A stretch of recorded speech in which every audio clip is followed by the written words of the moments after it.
Philosophers have said that there are only 7 stories we keep retelling throughout history. Tonight, we're going to pick one and tell it again. This is The Treatment, a podcast about stories with your hosts Billy Beck, Codie Beck, and Mark Lucas. The Treatment is filmed without a live studio audience. Is it accurate to say that we pick a story? The wheel picks the story. Yeah, we have no hand in this at all. Well, we put what's on the wheel. The spinning circle is included in the we. I don't know how I feel about that. I consider the circle to be a person. You know what? That's completely reasonable and fair. Still not getting a raise, though. The wheel, not you. I mean, you're not either. Please listen to the show. We'd love to sell ad dollars. Like, comment, subscribe. Smash that bell icon. Speaking of comments that are only available to subscribers, did any periodicals of choice leave any glowing reviews for our last film, God So New? Or panning reviews. Oh, dozens of good reviews. Okay, I would love to hear one. This comes from the Washington Post. Muted, measured, and meditative, God So New brings taste and restraint to a genre in the midst of a mini golden age. It comes in peace. Love that. Well, someone watched it at least. So, Bill, what's on the circle today? Oh, on the spinning circle of stories is Little Bo Peep, David and Goliath, The Tortoise and the Hare, Beauty and the Beast, Jack and the Beanstalk, Rapunzel and the Long Hair, Hercules and the Strong himself. I'm going to stop this bit. It's dying a death. Rapunzel, Hercules, King Arthur, and Pandora. I guess I should spin it. And it has landed on Jack and the Beanstalk. Ooh. Okay, I believe that's one of mine. I believe you're correct. So Jack and the Beanstalk is an English fairy tale from about the 1700s or so. And normally I'm the one who reads the Wikipedia, so I'm going to go from memory on this, and one of you is going to have to correct me and add anything I forget. So Jack is a poor farm boy who has to sell the family cow to get money for food for them to live. But as he's taking the cow to market, he finds a stranger who offers him to trade the cow for some magic beans. I think his mother is furious and throws the beans out the window when he was supposed to get, food. But then overnight, the beans grow into a giant beanstalk that goes all the way up to the clouds. So then Jack climbs up the big old beanstalk, and he finds a castle in the clouds. And living in the castle, there's a great big giant who says, "Fee, fi, fo, fum, I smell the blood of an Englishman." And something about, "I'll grind his bones to make my bread."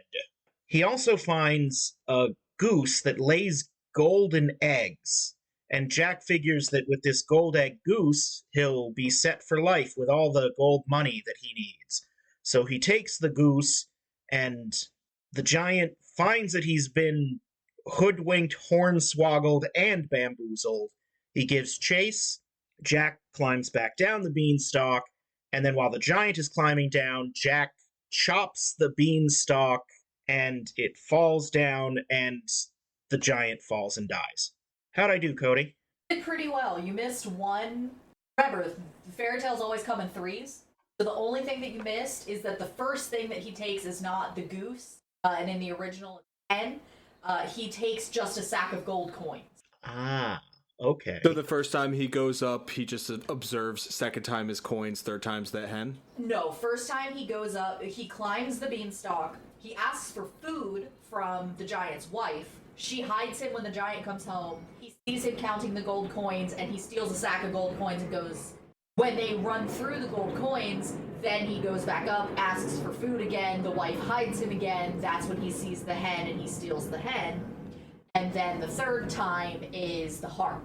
It's the same song and dance. Asks for food, hides, steals the harp. But the harp is different because the harp can talk, and the harp yells, "Master, someone's stealing me." That's what awakens the giant. Jack escapes, chops down the beanstalk, and the giant dies. Okay. Okay, I thought that I only missed one thing, but apparently I missed 5. Mark, you did so well. I'm very proud of you. You did wonderfully. Aw, thank you for patronizing. So, I think if memory serves, this was once adapted. Yeah, Asylum adapted this to something called Jack the Giant Killer. Yes. Is that the one I was in like 10 years ago? Yes. Under my stage name, Nicholas Holt? Yes. So I sometimes making like fairy tales badass is super cool. I don't feel like that with this one. This needs whimsy. Like, if we can relate this to one of the original 7 stories that have been told throughout history, The Wizard of Oz, him climbing the beanstalk is the landing in Oz moment. Like, there needs to be that element of otherworldliness, similar to the BFG. The vibe that I like get from this is I almost want to do like a Miyazaki style straight fantasy retelling. That's kind of how I'm feeling too. It does kind of call for that, doesn't it? Because that's something that you don't see. Like, we're so far into this realm now in the modern era, zeitgeist of doing fractured fairy tales or turning fairy tales horror, which is very fun and can be done well, or making them like adult whatever. I think just doing a straight up full fantasy animated story for kids, maybe not necessarily for kids, but like full animated story would be a change. I'm curious if, because I'm struggling to think of an adaptation of this story that doesn't take place in period, doesn't take place in like the 18th century. Like, could we do it where it's still like just fantasy and like joy and good like heartfelt shit, but also modernized or in like a different setting, almost like a Portal fantasy. Yeah, but like, do the elements still translate? Do the key elements of the story still translate to modern day? Is that something we could explore, or do we want to stick with? We could even do like Great Depression, 1930s. We can do. I feel like, not having seen the movie, transporting this into the modern day gives us something like Bong Joon-ho's Parasite. I'm not talking about telling the story in metaphor. I mean, like, still, there's a child who is told to sell the family cow and buys magic beans, and like everything still happens. He still climbs a beanstalk to a world of giants, literally. But how does the story change if it happens now? Like, what element do cell phones play in this? I mean, you already brought up Wizard of Oz. Why not set it in that era? Like, in the Depression? I was thinking the Depression would also work for this because of that extreme hardship that a lot of, especially middle America, felt. Yeah. But it also doesn't necessarily need to be America. That's just what we know. I guess if I do like the idea of let's not change the story at all if possible, but setting it in the modern day I don't think fits, just because like airplanes and satellites and space, and like there's no giant people castles in the sky. Yeah. And even if like a giant, like, then there'd be a circus around the beanstalk as well with like TV crews and stuff, and like how would that affect the characters' motivations, and would it make the story make less sense? And I think you're right on that. It wouldn't help the story. But putting it in like the Depression, I think that fits better. Mm-hmm. Like 2 miles down the street from the Jodes. When did we do that before? We did that already. That was the one from The Little Red Hen. One idea that's kicking around in my head, and I don't feel confident in my knowledge of the time and space to do it, but I always feel like when I have bad ideas, I need to throw them out so we can get to the good ones. Mm-hmm. Postbellum South. Like 1870s Louisiana. Yeah, I'm not that knowledgeable on that either. Like, that's an awesome idea. I just don't know enough about Southern history to make a more authentic story. Not without bringing in a black person. I was going to say, not without us pausing for 3 hours to research. Yeah. Because the idea of doing that where Jack and his widowed mother are, freed slaves or freed sharecroppers or whatever is really interesting. But I don't know if us 3 white people are... Yeah, a trio of honkies ain't exactly going to treat that with the subtle brush it deserves. Yeah. So let's let's put a pin in that Okay. and maybe come back to it like a couple years from now when the treatment has exploded and there are 5 of us. We bring in regular guest stars. There's 12 of us and it's a rotating panel. So when we get Donald Glover on, Yeah, let's get Dong Lover here. he'll help. But for now, I like setting it in the Dust Bowl. Yeah, I think we can make that work. And then the only major change, I still want this guy, the giant, to rhyme. And I think we can force Englishman to be American pretty well.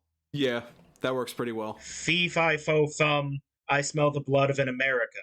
Be he alive or be he dead, I'll grind his bones and make me bread. Couldn't you also just make it human, man? I mean, either works. You probably could. I kind of like that this giant from the realm of giants cares enough about human borders to be like, this isn't a Frenchman. He's not Welsh. No, I smell an Englishman. Cockney, I think. So, in perusing the Wikipedia article, the story of Jack and the Beanstalk is possibly one of the original stories. They were able to trace it back. I'm gonna double check. Proto-Indie, the PIE language. More than 5,000 years ago, based on an archaic story form classified as the boy who stole Ogre's treasure. So basically, there's always been some form of story that is human steals some sort of treasure from a monster. Oh my god, one of my favorite movies is this. Dope. I'm not even joking. Oh man, we're not good enough to make Dope? Fuck! Love that movie. Well, it's a good thing we're not making Dope. Yeah, we're making a movie. We're making Untitled Jack and the Beanstalk Project. We'll have a title by the end of this show. I think was the original working title for Pokemon Snap. That's why when you boot up the game, it says Jack and Beans. We are not good enough to make Pokemon Snap. Why do you keep setting these high bars? You know, we started a different one by just pointing in the direction of movies that suck, and that made one of our best episodes. You know what? Fair. All right. Dust Bowl, Jack and the Beanstalk. Are there any other major changes we want to make? Like, what's going on Earth in the original tale? Because I think that's where we would make some changes. Nothing, really. It's very centered on... Very centered on Giant Country? No, it's just... Just our hero. Yeah, it's like you barely even see the rest of the village. It's just Jack and his mother struggling. Okay. I think the only other human quote-unquote character that you see is selling the magic beans. Okay. The way it's summarized on Wikipedia, it doesn't even mention the person selling it. It just begins, Jack, a poor country boy, traded the family cow for a handful of magic beans. So I think the bit about who he sold it to is usually left to the storyteller. Yeah. Oh shit, that's us. I was about to say, fortunately, that's us. So one question, just to kind of guide our thinking. Does the person selling to Jack, does he know he has beans that are magic, or do the beans become magic by some kind of, like, fey trickery after they're bought? That is to say, are we dealing with a shyster or a shaman? My mind went to pawn shop. Pawn shop? No, dude has no idea what he has. Guy left these here, said they were magic beans. He sold them to me. I took him at his word. They're yours if you want them. Like, he doesn't know or care. I'm just trying to think if pawn shops were around back then. Oh, fuck yeah. Pawn shops started in ancient China. Well, so I think it just in terms of guiding our thinking, do we want this person to be an entity within the story? Because in some versions, he, like, sets everything in motion. And the way you're describing it, it sounds like we wouldn't have the seller be an entity. And I feel like that's missing an opportunity. You're right. I agree. If we're setting this in the Depression, what if the person is going to the general feed store or whatever, and the shopkeep just kind of like, hey, I know you're trying to buy food, I know you're trying to trade your cow, but I got this. I got these magic beans. In a kind of like conspiratorial, pulling you aside, giving you a good deal way. Is it the the general store shopkeeper who does this, or is it somebody else in the general store before he gets to making the deal? I like that idea a lot. Some sort of like drifter just leaning against the. Yeah, like Jack approaches with the cow. Hey son, you're not gonna get an awful lot for that cow. Not a lot of meat on those bones. Udders look dry. He's only gonna give you a couple pennies at most. Trade that cow for these magic beans. You just plant them at home. It'll grow food for years for you. So now back to the question I had asked. Does this person know that these are magical beans and he is giving Jack a way out? Or is this a huckster who's just trying to get a cheap cow? I always feel that there's a little bit of menace with this character. What if this character, and this is something that can be handled later. What if this character is someone who wants the giant dead? Or just wants to fuck with the giant? Okay, I don't think I've ever seen that before. But for whatever reason, they can't directly do it. I like that. So, how about this guy?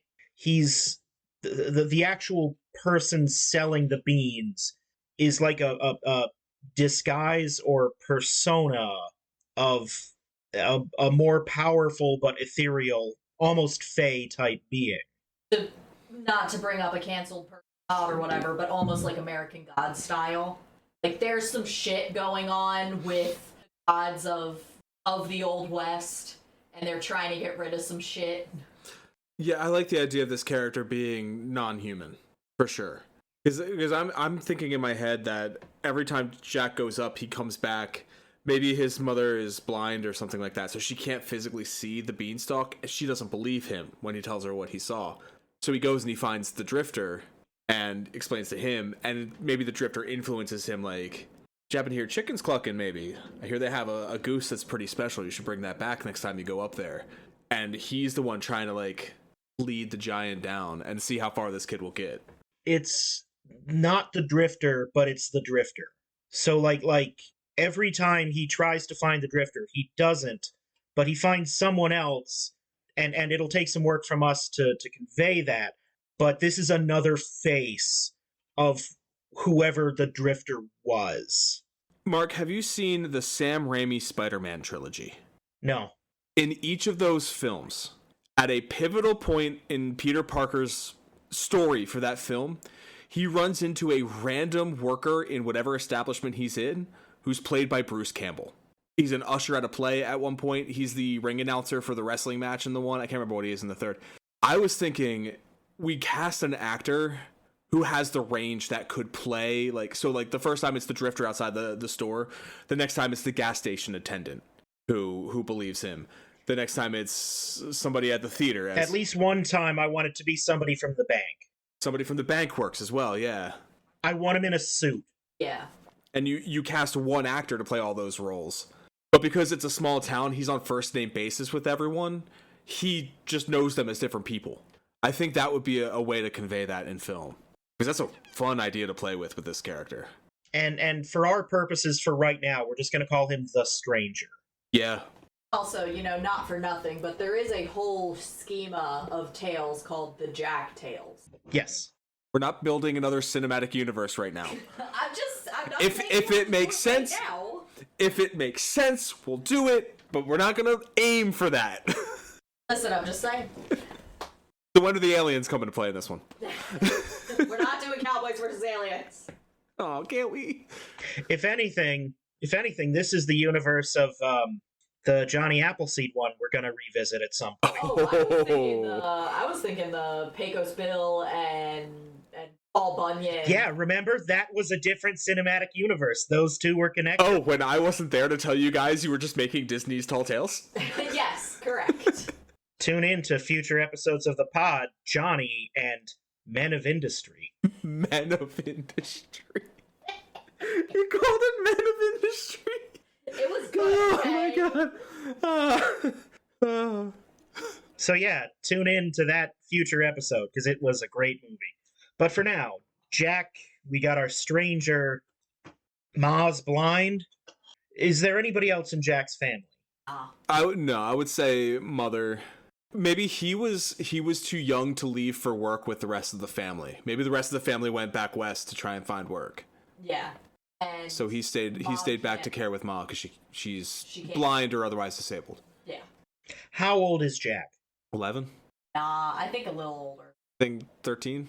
See, I'm thinking of like an adult Jack, not like all the way adult, but like 16? adult enough to be like. I was thinking between 16 and 18 at the youngest. If he's that old, we'd have to cut the family leaving for work thing because he would absolutely go with if he was like 16 to 18. So then let's say instead of family left for work, mine collapse. Everybody else was working in a mine, and he's the only one left. We do it in coal country then. He and Ma. I like switching it to coal country. Yeah, That's I good. like that West Virginia vibe. Mountain Mama.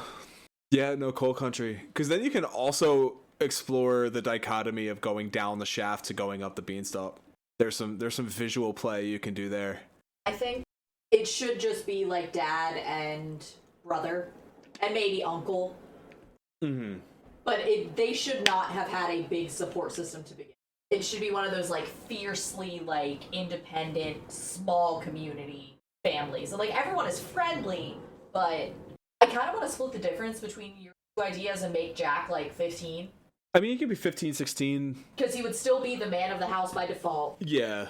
He would But also have- too young to have been going to the mines regularly as well. So he wouldn't have been Like, there he that would, day. like, let's say 16 is when he would have been allowed to get hired, and then the mine collapsed. He's a breaker boy. I was thinking he's already working the mines, but they made him stay in school because they wanted him to get his diploma. So he was in school that day, not down there with his family. Oh, yeah. Survivor guilt.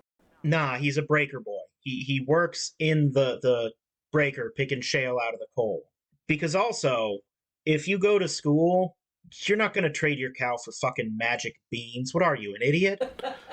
Bro, I've been in a closed down coal country school before, and I don't know where I'm going with that. I've just been in a closed down coal country school before. That was the last day I threw up. Mazel tov.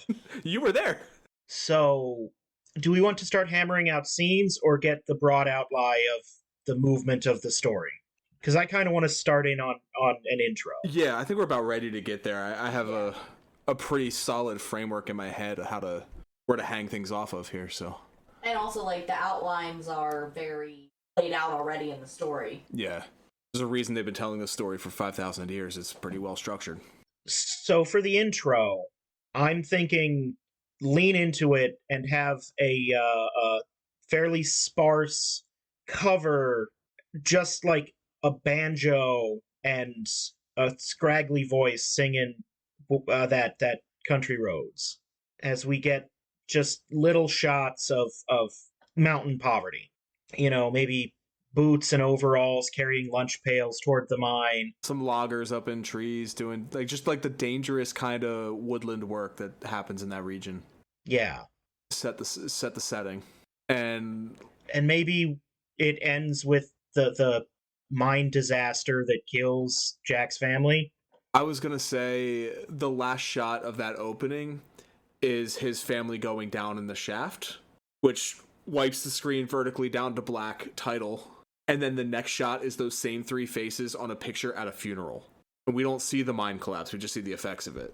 We really opening on a funeral. Okay. Bro, it's a good way to start, man. You set stakes.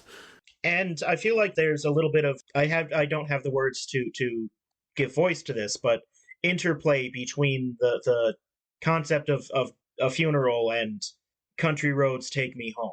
So maybe it transitions from banjo to church organ. I like that. Yeah, that's good. And then we can build the relationship between him and his family in flashbacks during a funeral. Also, I want the voice singing to be Mama the whole time. So it cuts from she's still singing over the banjo and over the church, marrying the two segments. I like that. During the kind of montage of dangerous work, we can see Jack as one of the boys in the breaker picking the shale. Yeah. And maybe we'll get an earlier shot of his family in the mine doing the actual mining. Yeah. I do want to make sure not ripping off Hunger Games. I mean, I can't rip off Hunger Games because I've never seen it. There is her dream sequence that she has of the minecart going down and her father's face. Just to react to the face that Bill made when I said that, I got it from the library for your podcast, and the DVD didn't work. Oh. Ah. Okay. Thank you for explaining. I was like, that's the one you haven't then. I haven't seen any of them because of that. To answer your question, Cody, no. I have no ideas of minecart shots. I was thinking coal elevator, like in October Sky. I think they did that. No, that happens. She watches her father go into the mine on the coal elevator. Oh. So it is that shot, but I wasn't setting it up with Jack watching. I was just setting it up with us, the audience, watching, and then just hit him with the fucking trauma. Cool. We open with a disaster, funeral. We get some flashbacks with Jack learning his relationship with his father, brother, and uncle. And I think they should decline pretty quickly. Like, it should be clear it's only been a couple of months, and Jack is doing his best, but they are not. Like, they were already skin of their teeth, and he's not. Like, he's... Or rather, she is still in black mourning clothing, maybe. Yeah. Just to establish that's still relatively recent. And maybe just we get something from the bank. They're gonna take the house. Yeah. Yeah. And that's what then, we don't have much, but we have Bessie. Maybe we have a scene of him reading, like, mail to mom, if she's blind. And we see him skip over, like, a final notice. And he just says second notice or something like that on a bill too. Just to establish that he's also trying to protect mom. He does that, but she calls him on it. Because even though he's trying to protect her from it, she's his mom. She's supposed to be the parent. Yeah. Because ultimately I want the idea of selling the cow to come from mom. Yeah. Yeah. So in a lot of iterations I've seen, there's some sort of relationship between cow in terms of, like, it's the only thing that he's nice to, or it's like the only thing he has that's a friend. It's his only, like, tether, and he's kind of sad to get rid of it and be selling it. We don't have to do that. That's a good idea for a different movie. Yeah, I'm just saying, I think in this one we don't need that. He has no emotional attachment. Yeah. I would say to him, the cow is just another chore around the house he has to do. The other thing is that usually the idea of selling the cow comes up because she's not producing milk anymore. Yeah. She's not producing milk. They can barely feed her, so there's no good meat on her. I'm thinking to go along with the reading the mail bit, like maybe he comes in with a bucket of milk that's, like, sloshing and there's very little in it, like maybe not even a third of the way full, and he sets it down and you can hear Mama reacting to it because it's not heavy, and then he starts going through the mail. Yeah. And that's where the idea of, hey, let's sell the cow. So she gives him this order, go and sell the cow. He brings it into town, and maybe he just kind of talking to himself, trying to calculate how much he'll get for it. And this is where we meet the stranger for the first time in the guise of a drifter. Yeah. And then that scene I mentioned earlier, Drifter says, "You won't get more than a couple dollars for that cow. How long will that feed you? A week? Maybe 2? Plant these magic beans. They'll produce enough food for you to last all year. They'll produce food for you every day." I think that's also why it's important that Jack's a little bit younger. Still needs to be a little bit naive and a little bit hopeful. And maybe he has, like, a really, like, as proof that they work, he has a, like, beaten up photograph that's, like, out of focus that has somebody standing in front of a giant tomato or something like that. I was gonna say, what if he produces the beans and he's like, it'll produce food for you like this all year, and he gives him, like, a really plump... Or a big head of cabbage or something like that, yeah. Yeah, like something that is tangible along with the bean. I like Bill's idea of a photograph, specifically, and I guess this is kind of melding the two. It's like at the state fair, when you see all them big pumpkins. Yeah. He shows them a picture like that. Exactly. Like somebody proudly in front of a giant piece of produce. But the picture's, like, kind of out of focus. It's, like, crinkled. It's got creases in it. You can't really see what it is. And he flashes it to Jack so fast and pulls it away that, like, you can't really examine it. So there's still that air of, like, is he serious? Is he trying to fuck with you? Yeah, it's a photo that's been folded and unfolded a million times. I also think it would be really funny if the person's photo is, like, the guy. Oh, yeah. Like, because I've always expected this interaction to be a menacing act from the stranger and a stupid thing for Jack to do. Like, that's how I've always read this scene. So, like, there still needs to be an air of, like, unbelievability about it that makes us think that Jack's kind of a fucking idiot for going for it. The audience shouldn't trust this guy. Exactly. Because he is manipulating Jack. He does have ulterior motives. Just not that. I do think that Jack should hesitate with because I want him to sell it to Jack. I think he does need to give him something tangible. Maybe it's not a big fruit or vegetable, but maybe it's like, here, try these. I'm trying to think like what fruit is available in summer. Strawberries. He gives him like 2 strawberries. So that's one of the other things his mom could be like, cool, you got fucking beans and a strawberry. It's not even gonna feed us for a day. Maybe that's the intro. Hey kid, you look hungry. Tosses him a strawberry. Oh, this is a really sweet strawberry. And it's like kind of out of season. How'd you do this? Well, check this out. Yes. And then he goes into the sales pitch. Yes, I like the hook. There we go. There we go. I'm just now, it's occurring to me that we had the little bit about like the past due notices.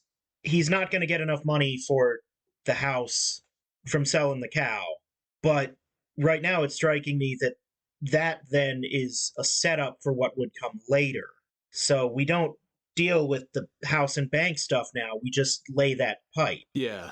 Because then later, after he comes back the first time, maybe when he comes down the first time, maybe like the guys from the bank are there and they say you've got 10 days or whatever. Yeah, and that's when the stranger, in the guise of maybe this is when he's the man from the bank, gives him the idea to go back up for treasure. Ooh. So and then I want the third time, I want the stranger to be a drifter, a man from the bank, and a preacher. Okay. So the first time in the story he goes up, he comes back with just a sack of gold. I think that stays the same. He comes back with a stack of gold, gets down to ground level, and the guy from the bank is there already talking to Mom, saying the bill is due tomorrow. And Jack's just like, you better have it. Maybe he's even like taking measurements of the house or something like that. Like he's already surveying to sell. And Jack looks at the bag of gold he has and he goes, oh shit. And he goes, all right, Mr. Bankman, here, will this cover it? And he looks at it, shakes it, smiles. And that should do. But you know, mortgage payments come up every month. So you're going to need about this for me in about 30 days. Now, if I were you, I wouldn't work too hard. Maybe something around the house can produce this kind of money for you. You know, I heard stories about a goose that lays golden eggs, huh? Nudge, nudge, wink, wink. Fucks off. Like, really just leans into him. Manipulates him into going back up. Because I would have him see the golden goose the first time he's up there. Or maybe it's in frame, the audience sees it, but he doesn't necessarily realize it till later. I think that the guy should, like, heft the sack of gold, take out, like, 2 or 3 coins and toss them back to Jack and be like, yeah, this will cover you for now. There's your change. But going into the speech. Yeah. I don't want him to directly tell him about taking, especially because the reference to the goose that lays golden eggs is this fucking story. That's a good point. That's a reference to what we're doing. So that can't be like a cultural thing yet. But instead... Maybe, like, I don't know where you found this gold, young man, but I sure hope there's more where it came from. This is enough to bring you up to now, but you'll still owe the mortgage next month. Wherever you got this, a resourceful boy like you should have no trouble. Yeah, something along those lines. Just more of an inspiration to go back up instead of an order. Yeah. That works better, for sure. But we're really getting ahead of ourselves. As much as I want to go to Stranger as Preacher and go up again, let's back up. Why don't we? Because I know you want to go up to Giant Land, right? No, I want to go back to. He just bought the cow. Okay, yeah. Like as much as I want to jump forward and get these 3 pictures of the stranger because he's a fascinating person, and I want to. You know, let's actually go through the story. Sure. Let's get our things in order. Gotcha. Yep. So the stranger, in the guise of a drifter, sells him this cow or these magic beans, and he gives him another strawberry to give to Mom. Jack eats the other strawberry on the way home. Ooh, I like that. No, Jack has it saved. Mom yells at him and throws the beans out the window. That's when he eats the other. Doesn't even get a chance. That's stronger. Stronger. That's conflict. He tries to give it to Mom, and she ain't having it. She just slaps the berry out of his hands. It takes the berry, throws it down, stomps it. Or even like just like really like rips into him. Like he's like, I traded it for these. Hands her the beans. She chucks those out the window. Beans? What are you buying beans for? That's beans aren't going to pay the rent. I also got you the strawberry. Oh, a strawberry! That'll solve all our problems. Ooh, one delicious strawberry. Like really, it just makes him feel bad about it. When was the Great Depression? The 30s? 30s, yeah. So, just for funsies, I'm looking up historical gold prices. So, an ounce of gold, troy ounce, okay. So, the lowest during the Great Depression was $17.06. A new house cost about $3,900. So, I think that he should... The gold that he steals the first time, like, he tries to go for a really big bag. Can't lift it. So, he goes for, like, the like, tiniest little half-full bag in the corner. And that's why it's only barely enough. No. He goes for the big bag. He can't lift it. So instead, he opens it and stuffs his pockets with coins. Yeah. Yeah. But first he's got to get up there. So Mama tosses the beans, berates him for the strawberry. I think she should still eat the strawberry. Just because I think we need a little bit of levity there. Like, he is, like, chastened and demoralized, and he leaves the strawberry on the table and, like, goes to his corner of the house or whatever, and in the background we see Mom eat it. She eats it, good strawberry. Pretty good. Like, she realizes that he was trying his best. He was trying, and also, like, he's still a kid, and also she's still grieving. So it's like a whole cocktail of sticky, messy emotions. Maybe in that fight, he even mentions that there was no way they were going to get enough money to pay rent off that, or pay the mortgage off that cow. Yeah. I also think there should be, like, debt. Well, what is a mortgage but debt? Well, I mean, additional debt. Because, like, funerals aren't free. Burials aren't free. True. If there's a place that it makes sense to have extra debt, yeah. I just think the bank about to take your farm is enough. Or not farm, but your home. Well, maybe if we're in coal country. Maybe that's part of the mortgage, too. Why they're so far behind is because they had to pay for the funerals and the burials. Okay, yeah, that makes sense. So they lost all their income in one fell swoop and had to start borrowing. Yeah. Okay. So she tosses the beans. It sprouts the next day, yeah, in the story? Overnight, yeah. It grows overnight. Yeah. And I like the idea of this being kind of a greenish, mountainy setting, so it's not immediately obvious that it's not just another tree. My thought was he gets up at like 5 to feed the chickens, because I would assume they have like a small, like a little vegetable patch, a couple chickens for some eggs, the cow for the milk, and like that's like just on their land. So he gets up to feed the chickens. He's wiping sleep out of his eyes, walks right past the beanstalk that's blocking the window, doesn't even see it, feeds the chicken, walks right past it again that is blocking the window, and it's not until he like sits down with like a loaf of bread and looks out the window that he sees it. A little bit of comedy there is always fun. See, I'm thinking maybe it's not until he's walking to the outhouse, and it's in between the house and the outhouse. But then I guess Mom would have to walk into it, and we want Mom to not even believe that it's there. Exactly. Well, it could be like next to the outhouse. I would say it's by like the window that she sits by, because if like he presents them to her, they go right over the shoulder and out the window. Yeah. But I like the idea also if he's in the outhouse and he sees it through like the little crescent moon cutout while he's taking a dump. Or he's not even in the outhouse. He walks to the outhouse and he's like taking a leak outside of it. Here's some of that weird trivia I'm always full of. Outhouses don't always have moons. And the moon means something. Oh. If you're well off enough to have two, there's a moon and a sun. And to denote gentlemen and ladies. I was going to say the moon is for pooping. The moon is for ladies. And only ladies poop. Right, fellas? Am I right? Is it because of periods? Yes. So Shrek was using a ladies' toilet. He only had the one, though.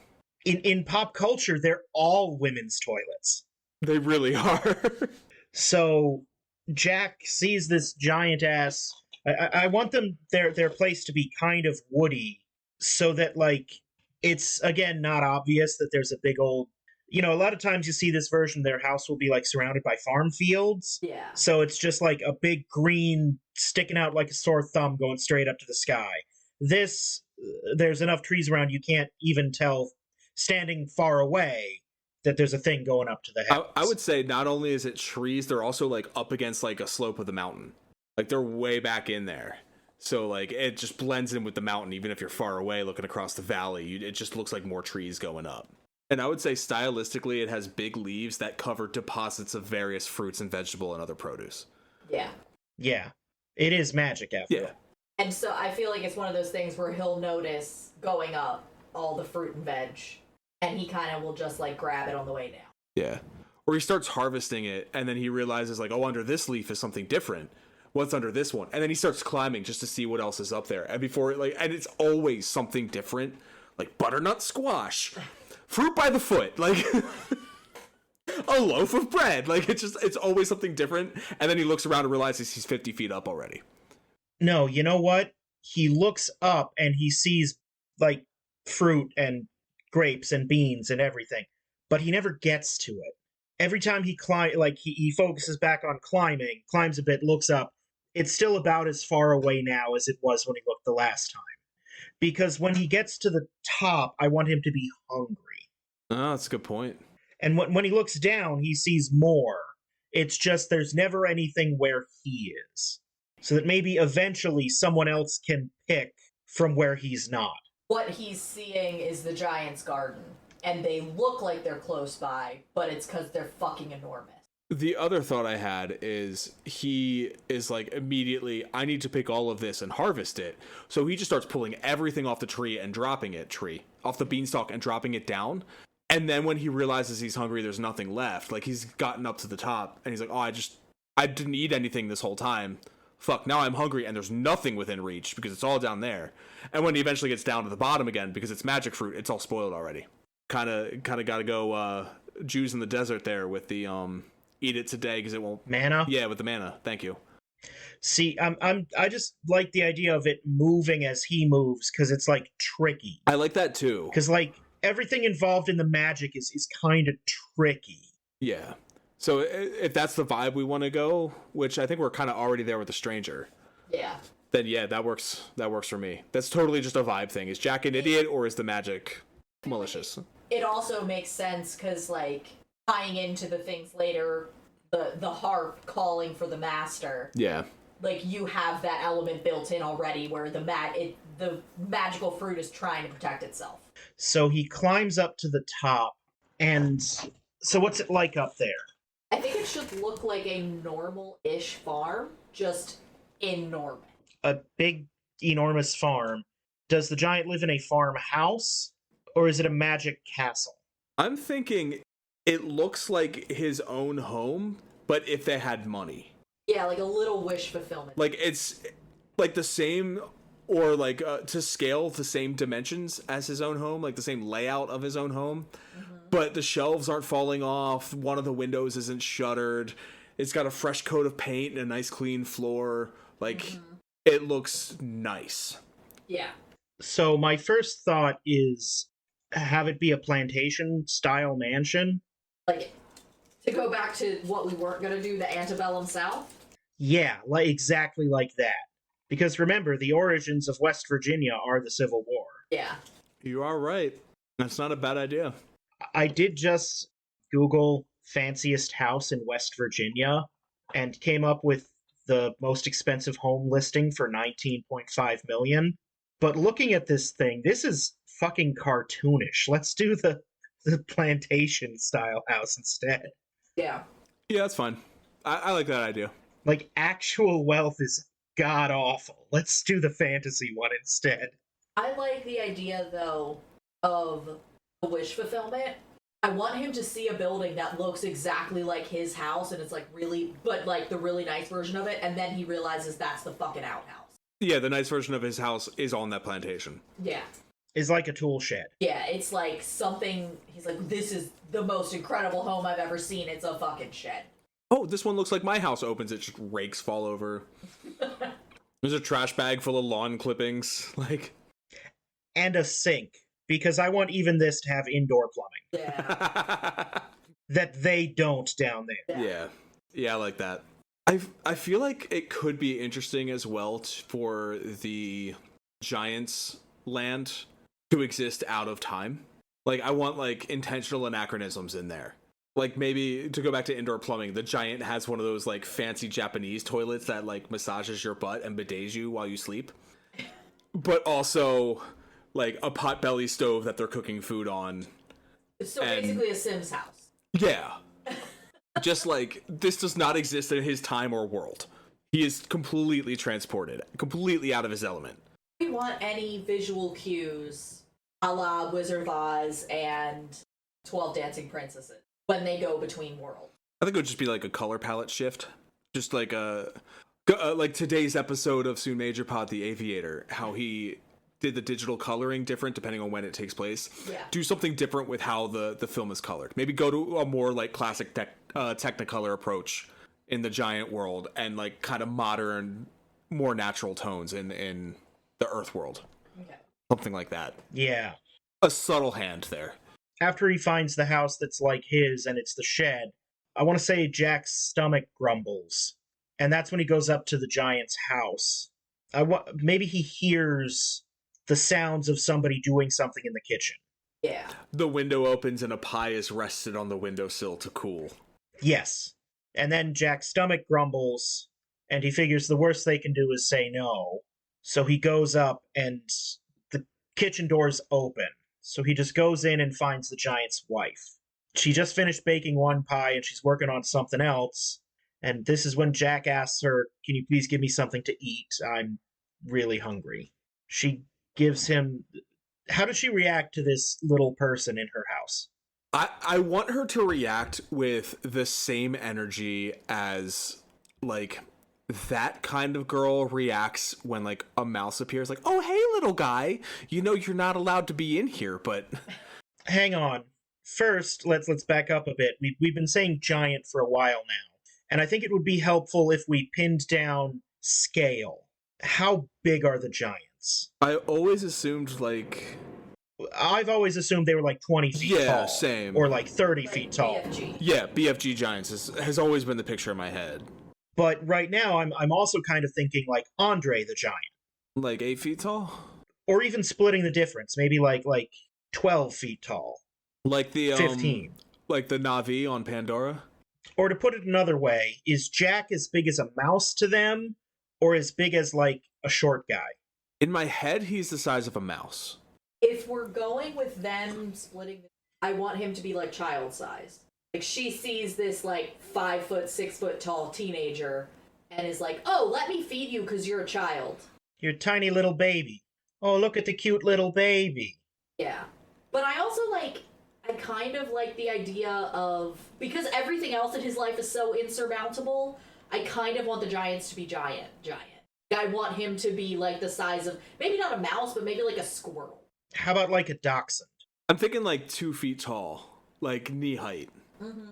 So that would also make him pretty skinny, so he can like slide into gaps and stuff, but not so small that he can just hide under a cup.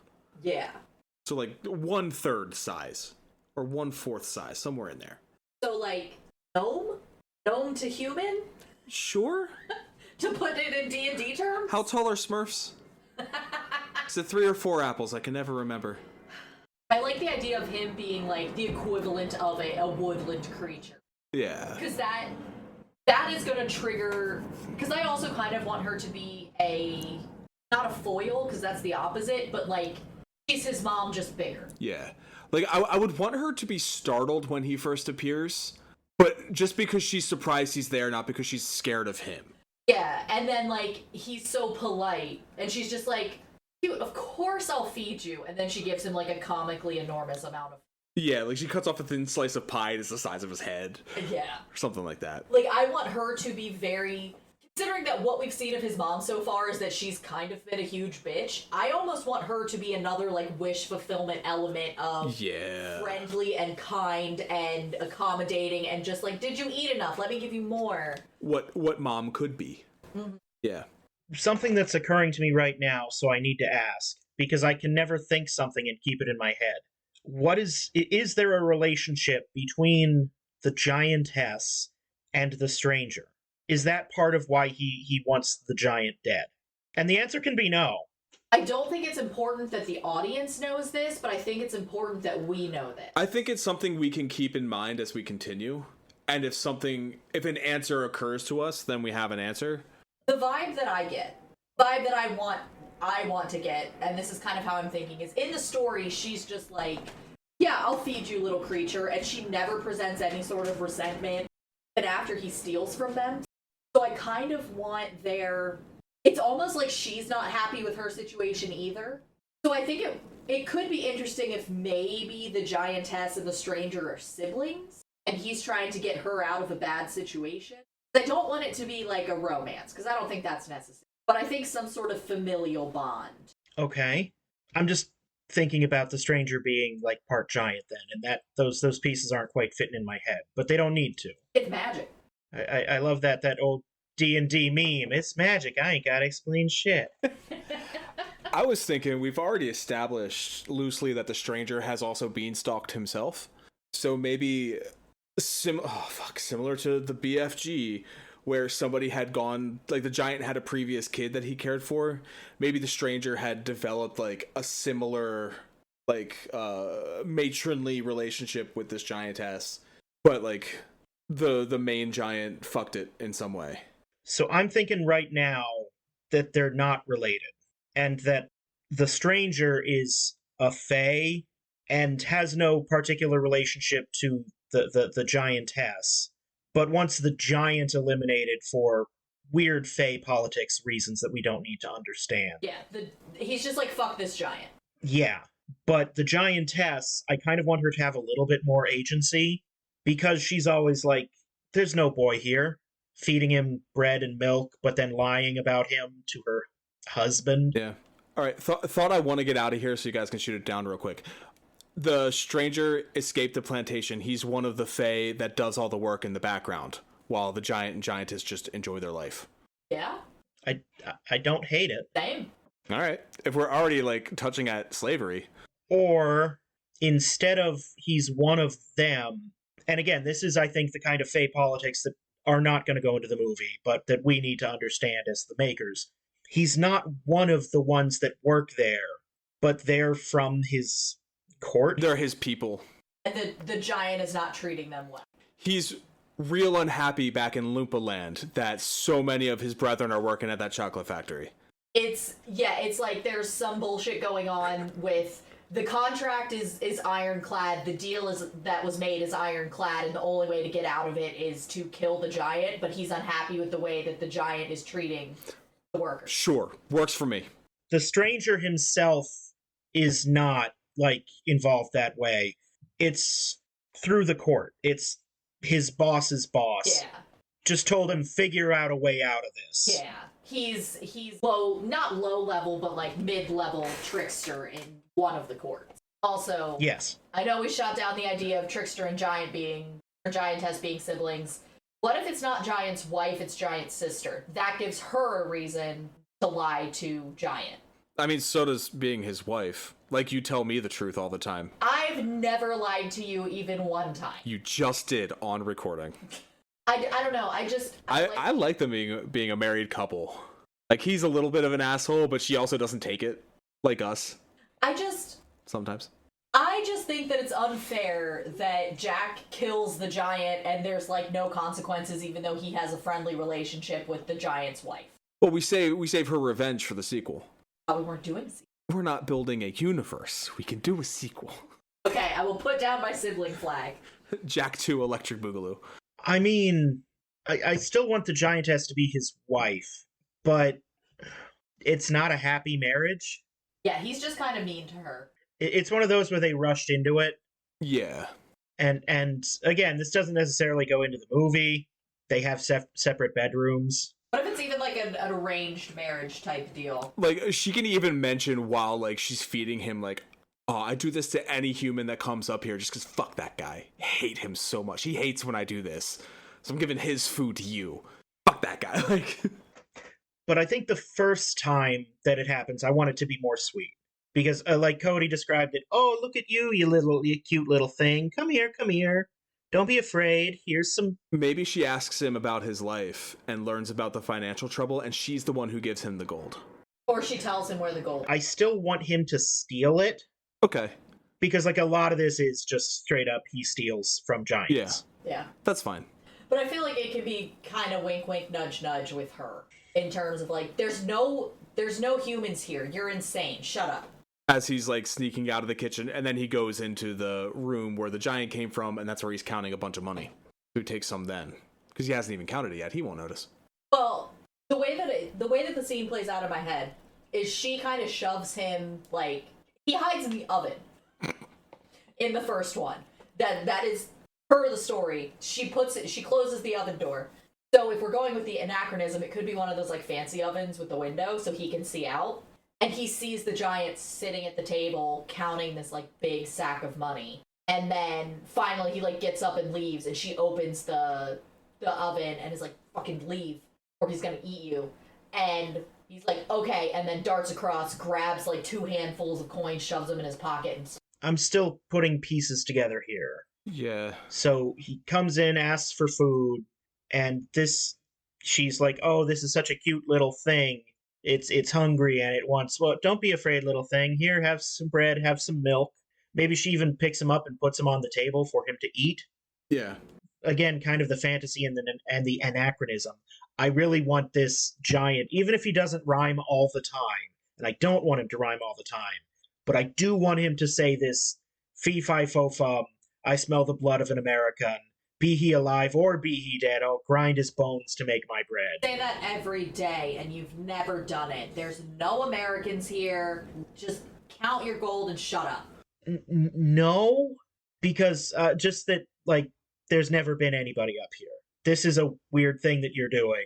I've never heard you say this before, and you've never smelled an American. What are you talking about?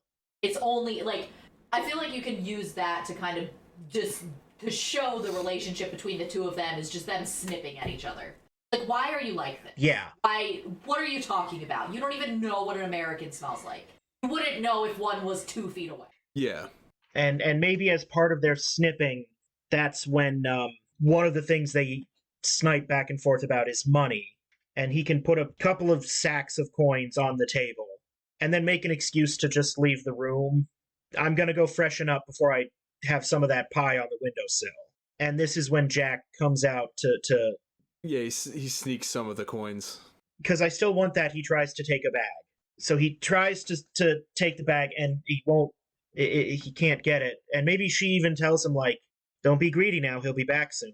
You'd best get going. I almost don't want her to see it either. Oh, okay. Like, if she's going to know about it, I want her to give it to him, you know? Okay. So maybe then she follows him out. Yeah, he's like, before dinner, I need to show you what happened to the fence or something like that. And, like, they go step out to the porch for a second. And that's when she gives him a signal to, like, get the fuck out. And he waits for them both to leave, and then he steals some money and gets the fuck out. I just have this vision of her like, fine, I'll come see the fence, and she is like taking off an apron, and she uses that motion as like a get the fuck out. Yeah, something like that. I also think it would be a nice touch if the coins are like comically large, but when he touches them, they shrink to Magic coins? magic coins. Magic coins. Okay. Yeah. I like that. So He like grabs one, and it's like a dinner plate size, and then it shrinks, and it's just like, oh, okay. he fills his pockets, and he takes a dish towel so he can, like, swing it around the beanstalk and, like, glide down. Yes. It doesn't shrink. It, like, fractures into, like as he takes it, it kind of digitally shatters into dozens of smaller, identical shaped coins. Yes, I like that, because I like the idea of them, like, hitting the table and rattling. And he, like, as the audience, we can kind of see over his head through, like, the door. And they're, like, right there. Like, this is a noise that's happening, and they're right there. Yeah, or we see them through a window or something, can hear them in the background faintly, and then you hear, like, oh, what was that? Yeah. Nothing, dear. The pie cooling. Yeah, I also like the idea of the like, dish towel or blanket or whatever, because he can use that to slide down from the table as well. Which Yeah. gives him the idea to use it to ride down the beanstalk. Yeah. As a quick escape. It's a napkin. Yeah. Yes. There we go. It's It's from the table. So he slides down with pockets stuffed full of coins He jingles when he hits the bottom. Just a little jingle. and books it to the stalk where he again slides down. This is another one of those thoughts that I'm going to throw out. What if the coins, again, with all this trickster magic just flowing around, as he climbs down, they change from gold to silver dollars? So just like straight up US currency of various denominations. Yes. Yeah, I like that idea. Not various denominations. Specifically, it is just silver dollars. I was just thinking it'd be funny if you pulled out like a couple 20s, like a fistful of pennies. But the silver dollars just flat out works pretty well. Because it would be kind of weird for the bank to just take doubloons. It'd be weird for the bank to do it, but considering it's the stranger doing it, I was going to let it slide. Because he knows it's gold. You'd let it slide. The CinemaSins guy won't. Good point. And again, I love that guy, but fuck that guy. But in this case, He's got a point. Okay, it's dollars. hear me out. I do like the silver dollars idea because we know it's the stranger. What if when he touches the coins, they turn into gold bars? Or as he's leaving, he flicks, like out of sight of Jack, he like coin flips one of them on his thumb and it turns into a gold coin in midair. Yeah. Like I want there to be some sort of visual, like obviously it's the same actor. Like a reminder also that this is magic and that he knows that it's magic and just... Yes. We're intending for this to be the same character in a disguise. This is not an accident, this is on purpose. Yeah. Everything is a choice. It's a good idea. Maybe just thinking of the blocking. He's there in the guise of man from the bank, and like Bill said, he's like doing measurements, preparing to sell. When Jack says, "Wait, I have the mortgage payment right here," Mr. Man from the bank just pulls out from his, I'm holding open my robe as if it were a jacket. And here where the like jacket pocket would be, he pulls out a sack with a dollar sign on it. Yes. Just put them in the bag. And yes, this seems to be about enough. Gives him the 2 back and your change. But we're going to be coming back next month. But wherever you got this, a resourceful boy like you, I'm sure you'll figure something out. Good day. And then as he walks away, we have what, like you said, flip the coin. It turns back to gold and he catches it. And maybe he even like looks at it and says, "This'll do just fine." And kind of referencing it's not actually the money that we're talking about. Whatever scheme he started is going to work. Yeah.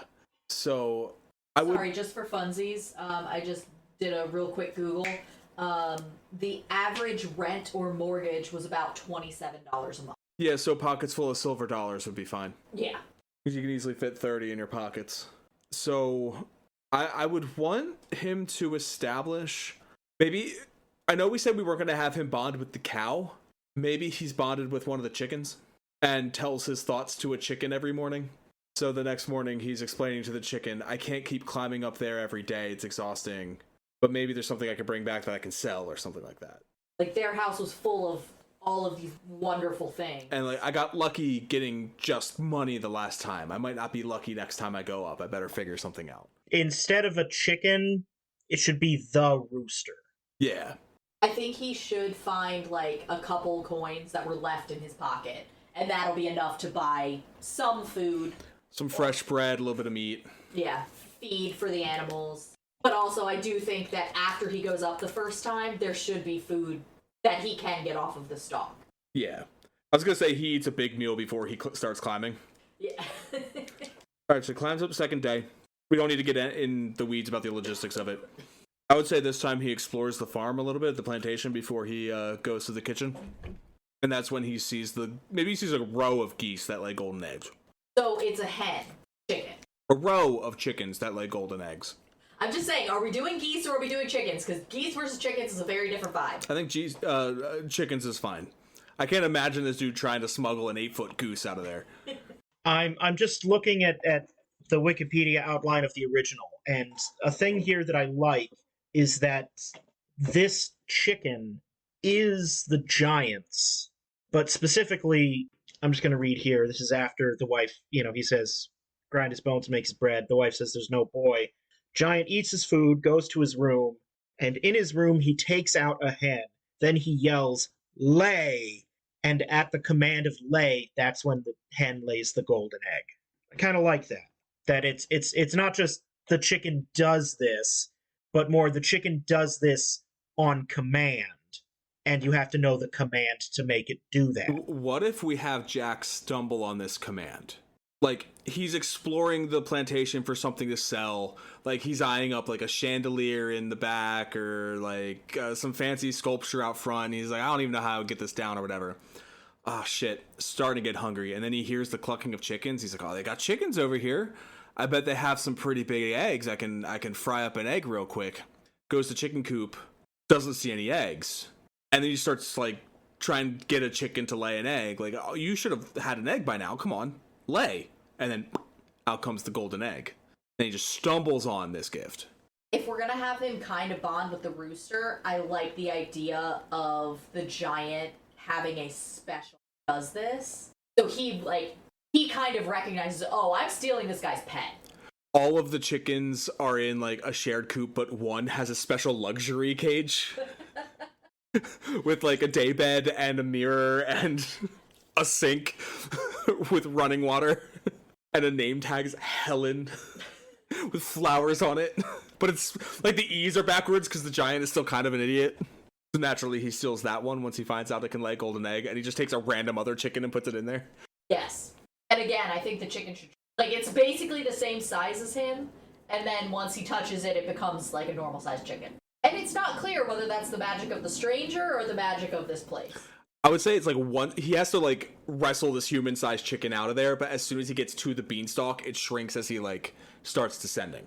Yeah.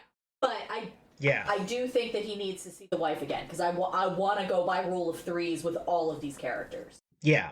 So, like, he eats a big meal before he climbs up the beanstalk, but still, by the time he gets to the top of the beanstalk, he's like, man, I am starving. Maybe when he's poking around the house looking for stuff to steal, she spots him. And he just covers like a, hey, I just want to say thank you for feeding me yesterday. I didn't get a chance. I'll be out of your hair. And then scurries off to the chicken coop to steal a hen. Something like that. What if he... Okay. Your idea where he kind of stumbles across the idea of finding the command word. He runs into the wife. They have that exchange, and she's like, he's here. Be careful. And he sees the farmer, or the giant, with one of the chickens that says lay, and he's like, hey, I'm going to steal one of those chickens. And so after the giant leaves the coop, he goes in, and he tries it with one of the chickens. Because he's like, okay, is it all the same word, or is it a different one? Yeah. Maybe he sees it because he's hiding in the coop. Or he's exploring the coop looking for eggs already. Yeah. And then the giant comes in and hits him with the fee-fi-fo-fum. I smell the blood of American. Yeah. Carol!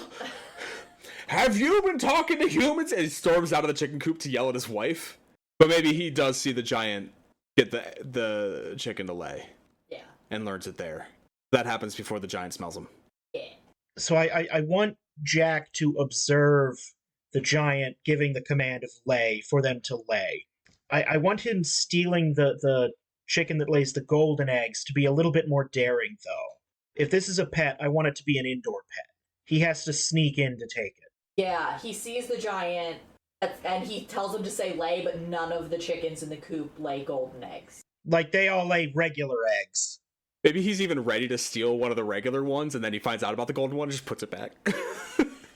Like, nope, getting that one instead. Yeah. So he sees the giant commanding all of the chickens to lay, and they lay regular eggs. And then he goes in the house while the giant goes around the side of the house to do some other giant chore. Because he figures being farther away from the giant is better than being close up. Yeah. And so when he goes in... Yeah, he realizes the giant is coming back. He's like, oh shit, and like, the house. And then he sees that there's a chicken in the house. And he tries it on the chicken in the house just to be funny. And it's gold instead. And then he just swaps, Indiana Jones swaps the chickens. All right.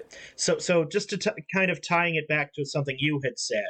So he thanks the giantess for the food from yesterday.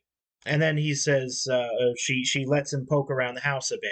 He goes into the giant's room and sees this, fancy bird cage with a fancy chicken in it.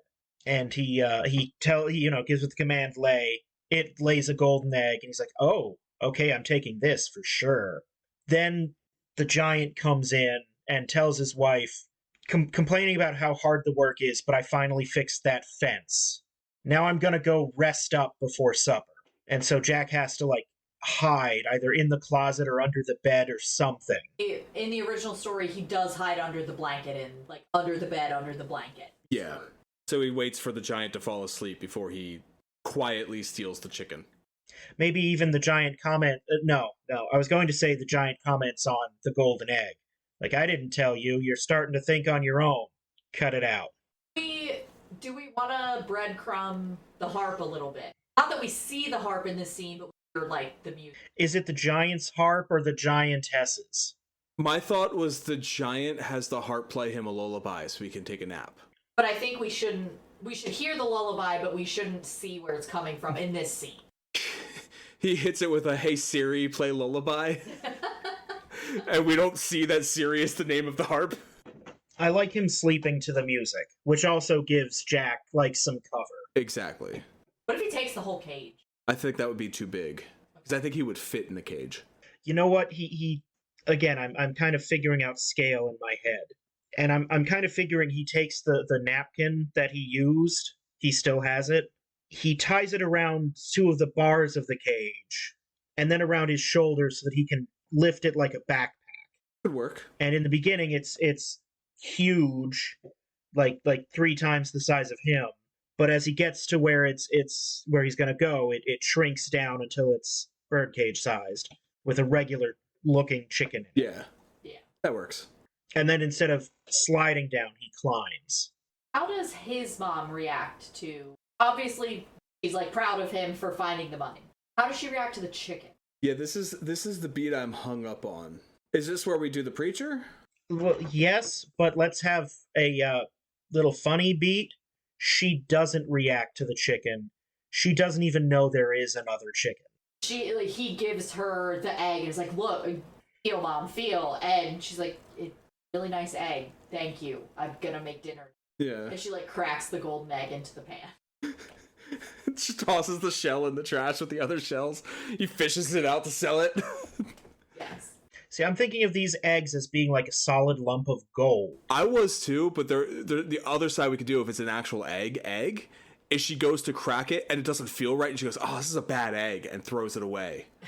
Because, like, it doesn't crack right. She thinks it's gone. Like, it's spoiled. Yeah. And he, like, she tosses it out the window like she did with the beans, so he just sighs and goes to collect it. Yeah. I also assumed they were solid gold eggs originally, so feel free to negate my bit there.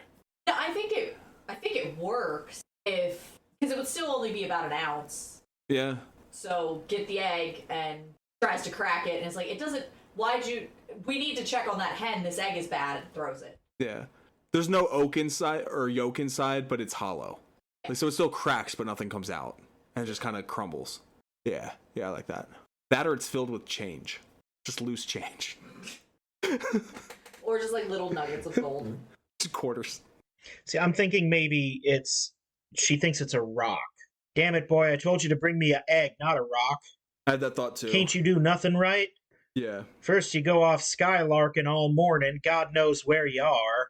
When you come home, I ask you to bring me an egg, you bring me a rock. Because, I mean, he's been gone all day. She doesn't know where he is or what he's doing. She thinks he's at school. So maybe... Does she think he's at the mine? Maybe she just thinks he's looking for work. Maybe that's what he tells her. Yeah, you've been out looking for work these past couple days. All you come back with is beans and a rock. And Don't know where you got all that money from. I hope you didn't steal it. And I feel like he should kind of blow up at her a little bit, because he's tired, he's doing all of this for her, and he's just like, you never appreciate anything that I do for you. Maybe he just hits her with a simple, if you could see, you'd understand. Oh, that's mean. Just a real simple, like, shouldn't have said it, but it was right there, you know? And maybe she claps back with a, if your daddy was here, you'd get a whooping, and he's like, well, dad's not here, and that's why we're in this situation, and just, like, Yeah. all media is about grief. All media is about grief. All right. And then this would be, maybe this is Saturday, the next day is church. Yeah. So they're in the heat of the argument. This would be like the low point in the script. This would be end of Act 2-ish, because we're gearing up towards the climax here. Yeah. So yeah, I think this is an appropriate place to do church.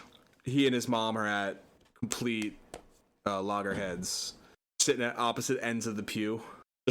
arms folded, cold shouldering each other, as preacher is talk about forgiveness. But also, you've got the weight of the fact that the reason their pew is so empty is because there's 3 people that aren't in it anymore. Yeah, everyone in there is either a child or female. Yep. Like, maybe he's the oldest male in there that's not the preacher. The stranger isn't the regular preacher. The pastor says, after all of what you said, the pastor says, like, and now we have a special guest. I want you all to give a warm welcome. Filling our pulpit today is the deacon. We heard about our recent tragedy and traveled all the way from the big city. Deacon T. Samuel Tranger. No, we're calling We him can come up with names Yeah, later. names don't matter here. Let's crack the story. Just here's the deacon, and the stranger can give a homily, and I want the end result of this homily to be Jack thinking, I gotta go one more time. Maybe even the scripture he's reading from involves talk of harps. I'm trying to think of, like, a sermon that would inspire him to steal a harp. If 2 people could come up with it, it would be you 2. If music be the food of love, wait, shit. That's Shakespeare. I mean, something to do with angels playing harps. Something in Revelation about angels in heaven or something. Maybe Jack is letting his mind wander as this sermon is happening, or as this homily is happening, and he realizes, oh, I saw that harp. Mom might not be able to see it, but she can hear it. I'm gonna prove to her. Yeah, there we go. So okay, the homily, and this is a thing that I actually believe and have been saying for quite some time. A lot of people think that the Bible is a book about how you go to heaven. It's not. The Bible is a book about how heaven comes down to us. This is something that the stranger in the guise of the deacon, like, that's the thrust of his message. I think our internet might have just gone. I bet you that was the internet crashing. Did I lose you? The treatment will be right back after these messages. Let's all go to the lobby. Let's all go to the lobby. Let's all go to the lobby to get ourselves a treat. Delicious things to eat. The popcorn can't be beat. The sparkling drinks are just dandy. The chocolate bars and the candy. So let's all go to the lobby to get ourselves a treat. Let's all go to the lobby to get ourselves a treat. We now return to The Treatment, a podcast about stories. You know, I've seen you preach before, and when you sing the lobby song, I swear, tears every time. You know, it's really tragic because I did bring the heat before the internet died, and we had to do that super cool break. So what I was going to say was, a thing that I really do strongly believe, and I say it all the time, a lot of people think the Bible is a book about how you go to heaven. It's not. The Bible is all about how heaven comes down to us. And I think that's kind of the thrust in a different direction of what the stranger as the deacon's homily is. You have to bring heaven down.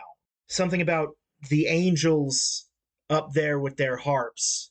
Friends, we have to bring heaven down to us. We have to get those harps for ourselves. I like that a lot, actually. That's a good idea, because that links in everything we were saying.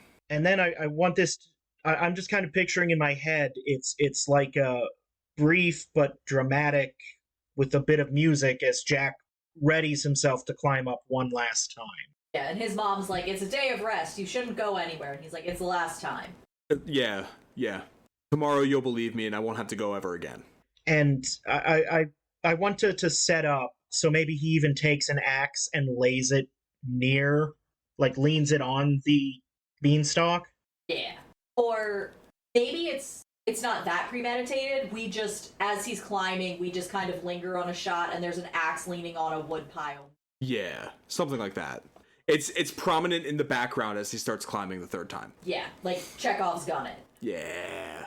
So my thought is, when he gets up, maybe because it's Sunday, the Giants are having their Sunday lunch after church. After Giant Church. Oh, even giants go to giant. Giants go to giant church, man. Giant Jesus? No, it's actually the same Jesus. So we need a third beat of Jack and the giant's wife, or the giantess. He's taking his constitutional. He always takes a big stroll, and she's cleaning up the table. And he's like, "Hey, I'm hungry." Feeds him from the leftovers. She's like, "I saved you a plate because I thought you were gonna show up today." I was thinking, like, we see him start to climb, and then we cut to the Giants coming home from church, talking about their sermon, which I think would be interesting if it was about going to hell. Yeah. Playing with metaphors here. And we stick with the wife as he sits down at the table, and he's like, "Oh, that roast better be ready, woman." And she's like, "I'm sure it is."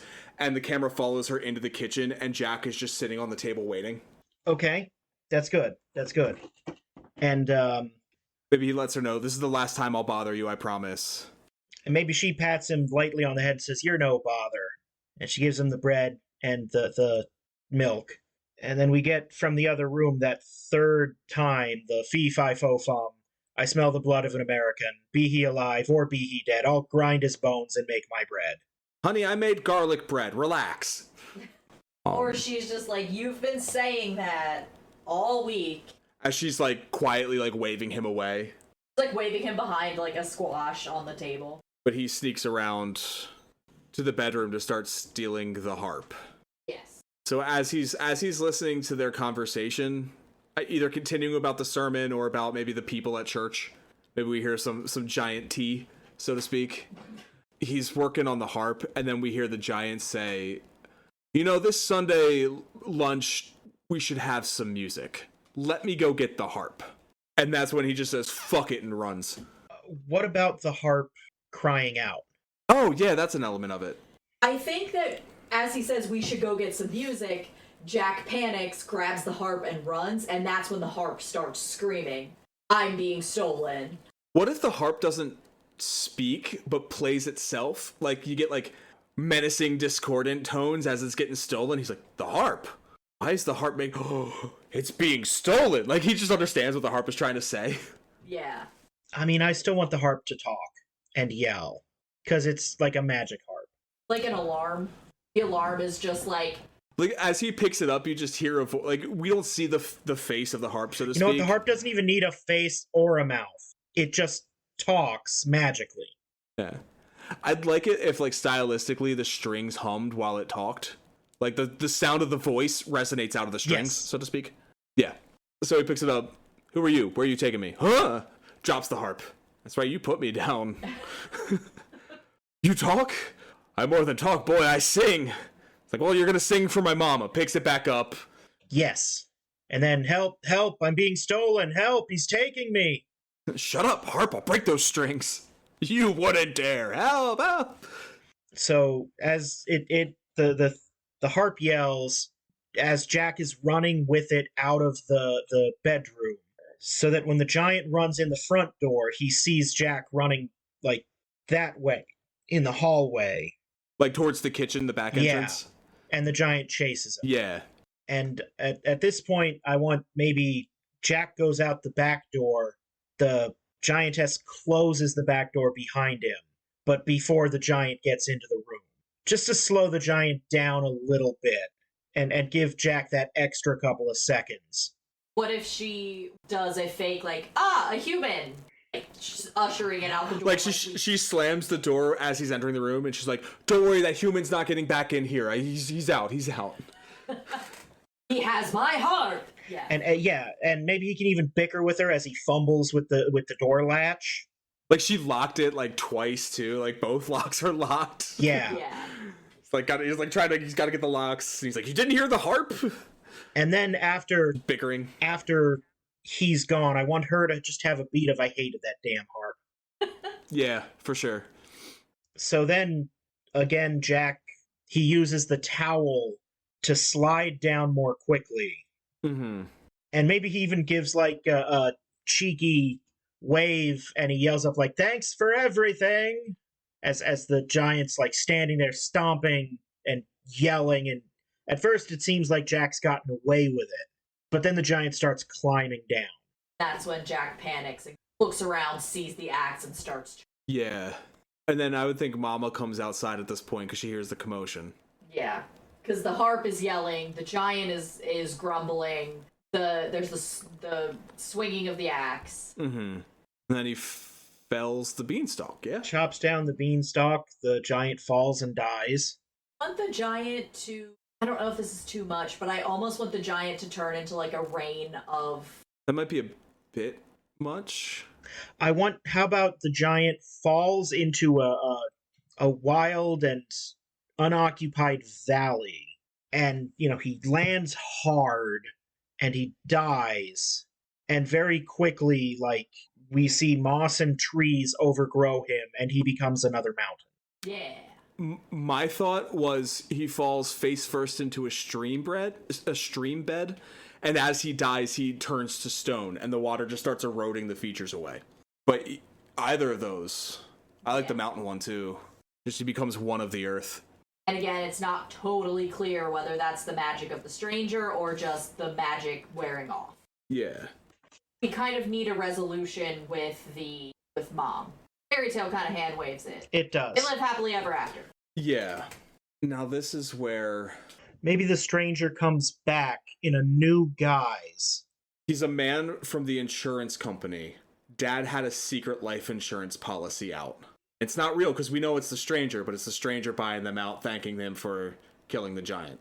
It's that kind of unwitting, I involved you in my affairs without your knowledge, and now I am paying you back for a debt you didn't know that, or a debt that you didn't know I owed you. Like, he basically hands them a 5-6 figure check, and they try to call the company, and the phone line's disconnected, and they write letters to make sure it's real and it's never returned, but the bank takes the check. I was like, what if it's even as simple as he just hand waves it and is like, I'm from the insurance company, I've already been to the bank, you're all taken care of, you're caught up, and here's your proceed, here's your portion of it. Yeah. And the deed. Yeah. He doesn't hand them a check, he hands them the deed. But maybe they hand him the check for whatever it's for, and she's like, that's almost enough to buy the property. And he's like, no, that's just what you get. The rest already bought the property. And then he hands the deed over. Yeah. Like, hey, it's not just we're out of debt. It's a nest egg. Plus, he still has the golden goose. And does the harp make it? I think so. I think it would be fun if the harp, again... The harp and the stranger go on adventures. I was just going to say, I think it would be fun if the harp kind of transmorphed and became, a banjo. A fiddle made of gold. Yeah, something. It becomes something appropriate to the new owners. The other thought I had was the harp recognizes the stranger. Hey, I know you! Zip it. And then it turns into a guitar or something like that.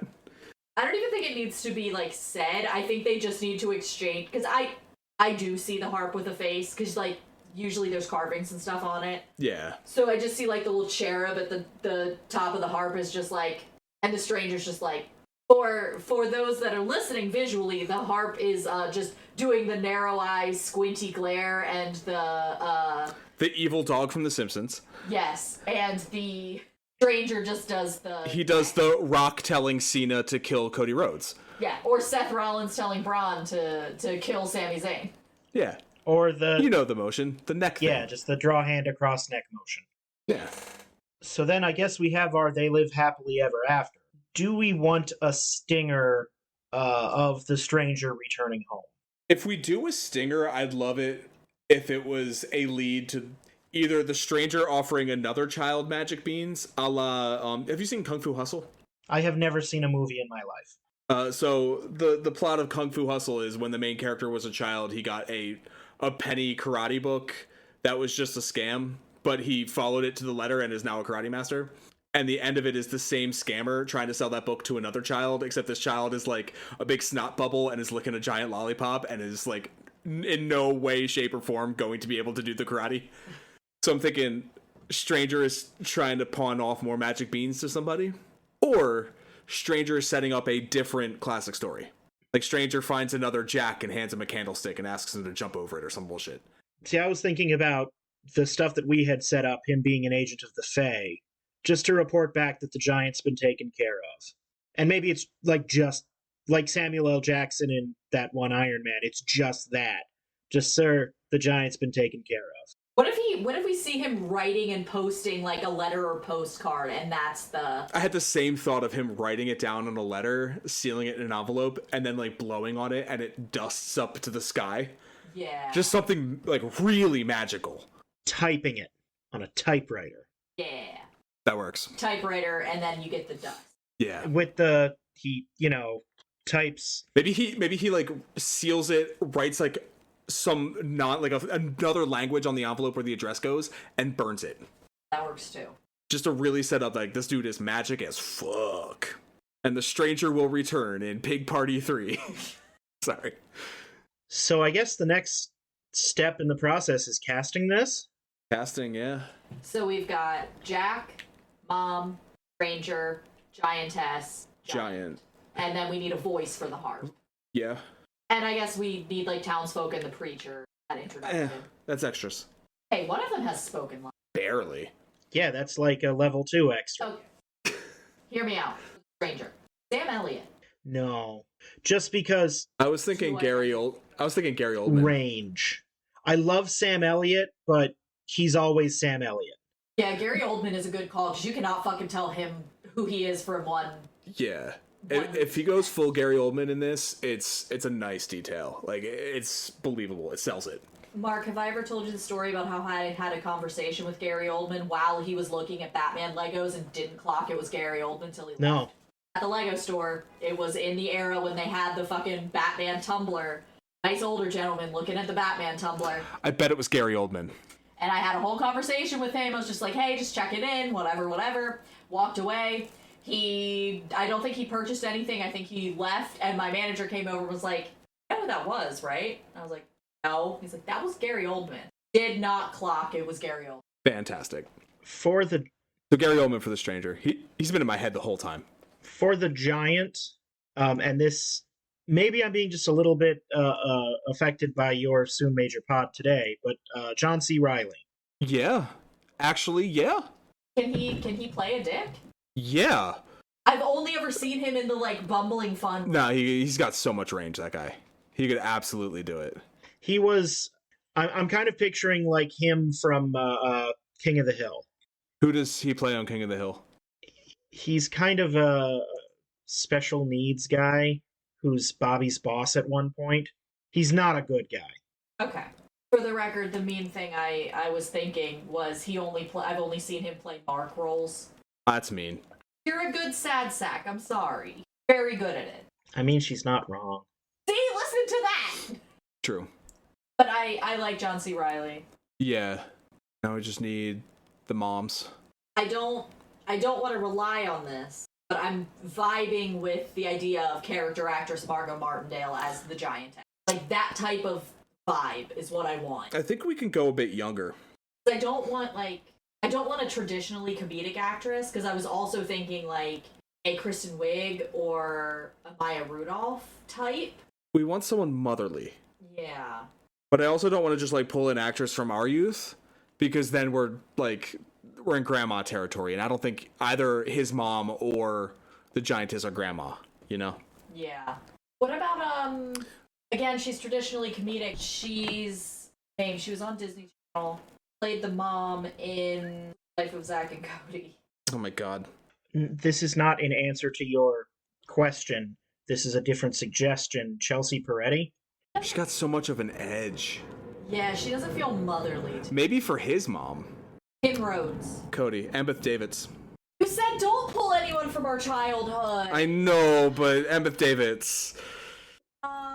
She was the mom in Matilda, Mark. Oh, okay. She was Miss Honey in Matilda. Right. Alternate Carrie Russell. She was the mom in, I think, August Rush, right? I know I'm going back 20 years. She was on that show. She was in The Americans, I think. She was in Waitress. Yeah, her. No, she was in Felicity, not The Americans. Who am I thinking of The Americans? Doesn't matter. I'm sorry, who did we say? Carrie Russell? Honestly, I think... For the Giantess, yeah. I think we could also grab... Because she'll age well with John C. Reilly. Not Claire Danes. Or, Buttercup. Oh, Robin Wright. Robin Wright for his mom. Ooh. She doesn't have a face that knows the coal mines. I want his mom to be a little weathered. Rachel McAdams. No! Can't put Rachel McAdams in everything. But I want to. She was great in Are You There, God? It's Me, Margaret. Jamie Lee Curtis. Well, A bit old if he's 15. Unless it's Grandma.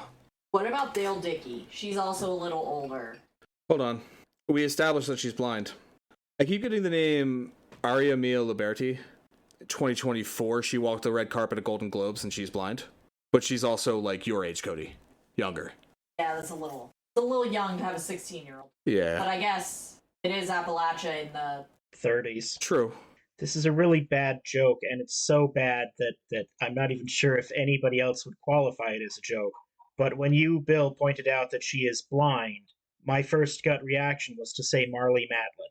That was my reaction as well, and I was like, wait a second. I almost looked up the cast of Coda, so... I'm sorry, I can't hear you. I'm blind.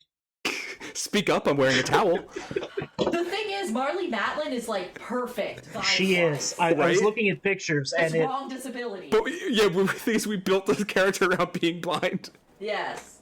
You know who would be fucking perfect if she was still alive? Carrie Fisher. Yeah. Oh, tough nut to crack. What vibes do we want for our Jack, though? I was thinking Logan Lerman meets Rami Malek. Honestly, I was thinking like Tom Holland vibes, because Tom Holland has the face of someone who's dumb enough to buy Magic Bean. You're dead on. But Logan Lerman also has that face, or had that face when he was 15. Yeah. So that kind of type, like Tom Holland, Logan Lerman. Yeah. And again, stuck on Mom. Did we give a voice to the harp yet? No. I think that should be our stunt cast. Male or female? Kind of a dude-heavy production. I think maybe dude. I don't think the Giant would listen to a woman. how about we get fancy with it? Both. Oh, yeah. And then kind of like Vin Diesel, Groot, layer them. The alternate I had was RuPaul. But yeah, actually, you know what? Vin Diesel and what's-her-face from My Little Pony? Tara Strong? Tara Strong. Yeah.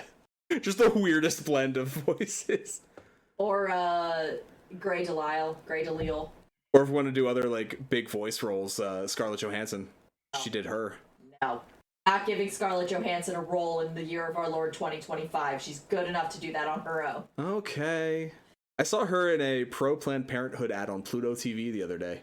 So respect. Yeah, I like some voice layering thing. Like Vin Diesel and Amy Poehler. No, you know what? Amy Poehler and Will Arnett. Yes. They never do anything together. Aren't they divorced? I thought she was married to somebody else.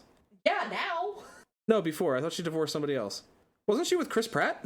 Amy Poehler? No. Who did Chris Pratt yell at for making too many muffins when he got Guardians? It was a funny lady who could do better. She plays dumb a lot. She was in the House Bunny. Anna Faris. Yes. Thank you. I knew we'd get there. Yes. Will Arnett and Amy Poehler separated in 2020. It was finalized in 2016. Oh, yes. They got married in August 2003, and they broke up in 2016. Not to be dirty Critical Role fan, but Travis Willingham and Laura Bailey also would blend well. They would. I'm just thinking this is a stunt cast because it's a very small role. Now we're back to Mom. Marissa Tomei. I have no objections. Unless we find a blind actress that age and style, Marissa Tomei. I'm still looking up pictures, but all of the pictures that are coming up are from fucking My Cousin Vinny. She was Aunt May in the new Spider-Man. She was Aunt May in the... Okay. All right. I'm on board with that. She is 60. Shit. That's older than I thought. She doesn't look it. No, she does not. A blind actress of her type. I think that's where we're landing. Yeah. Just like we don't know children actors, we don't know blind actors. I like how you were like, Robin Wright is too pretty, but Marissa Tomei.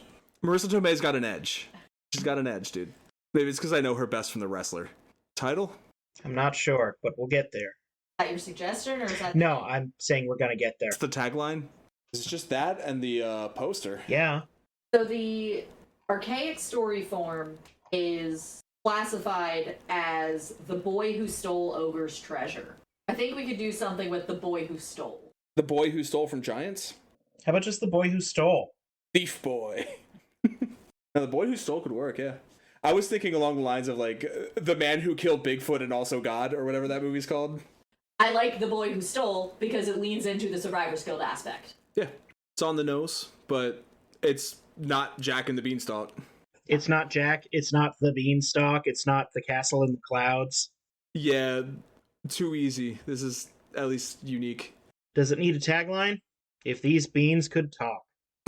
I feel like the name is pretty evocative. Yeah.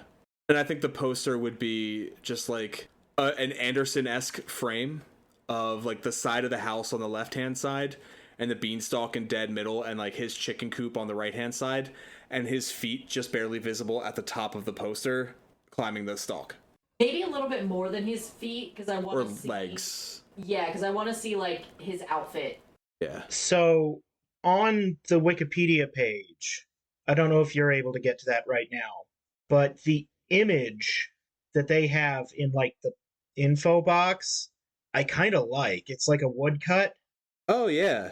I'm thinking, like, to verbally describe it for this auditory medium, it's a woodcut of, like, a blonde boy in, like, medieval garb climbing a large stalk of, like, soy or wax beans with, like, clouds in the back and hillside in the distance.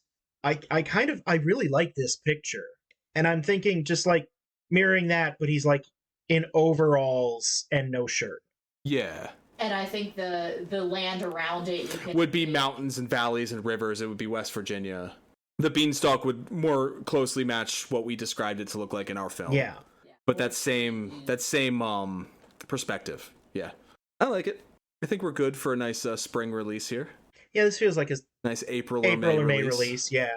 So I guess the only thing left to do is fire up that old auto dialing machine and set it to every number in South California. All the 818s and the 313s. And the 210? Is that the other one around here? I don't know either. I don't call people on the phone. But one of them's got to answer, and it's only a matter of time. Well, this has been The Treatment, a podcast about stories. I've been your host, Mark Lucas. Billy Beck. Codie Beck. And we'll see you at the movies.